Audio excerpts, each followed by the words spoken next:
Why do so many people reach success and then fail? Well, one of the big reasons is we think success is a one-way street. So we do everything that leads up to success, but then we get there, we figure we made it, we sit back in our comfort zone, and we actually stop doing everything that made us successful.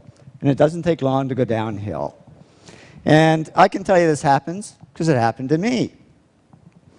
Reaching success, I worked hard, I pushed myself, but then I stopped because I figured, oh, you know, I've made it. I can just sit back and relax.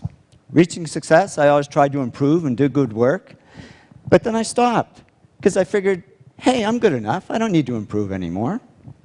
Reaching success, I always was pretty good at coming up with good ideas because I did all these simple things that lead to ideas.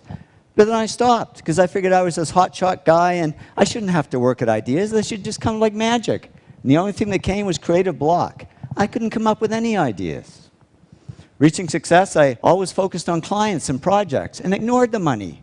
But then all this money started pouring in, and I got distracted by it. And suddenly I was on the phone to my stockbroker and my real estate agent when I should have been talking to my clients. And reaching success, I always did what I loved. But then I got into stuff I didn't love, like management.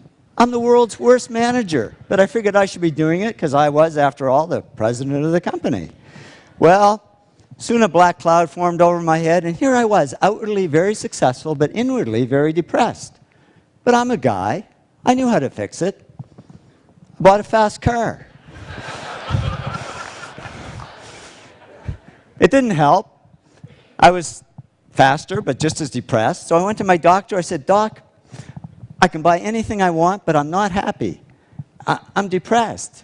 It's true what they say, and I didn't believe it until it happened to me, but money can't buy happiness. He said, no, but it can buy Prozac. And he put me on antidepressants. And yeah, the black cloud faded a little bit, but so did all the work. Because I was just floating along. I couldn't care less if clients ever called. And clients didn't call. Because they could see I was no longer serving them, I was only serving myself. So they took their money and their projects to others who would serve them better. Well, it didn't take long for business to drop like a rock. My partner and I, Tom, we had to let all our employees go. It was down to just the two of us, and we were about to go under.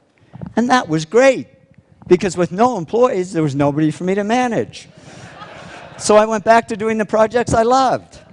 I had fun again, I worked harder, and to cut a long story short, did all the things that took me back up to success.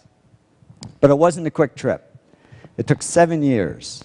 But in the end, business grew bigger than ever.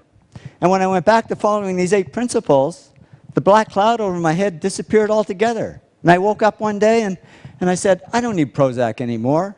And I threw it away and haven't needed it since. I learned that success isn't a one-way street. It doesn't look like this. It really looks more like this. It's a continuous journey. And if we want to avoid success to failure syndrome, we just keep following these 8 principles, because that's not only how we achieve success, it's how we sustain it. So here's to your continued success. Thank you very much.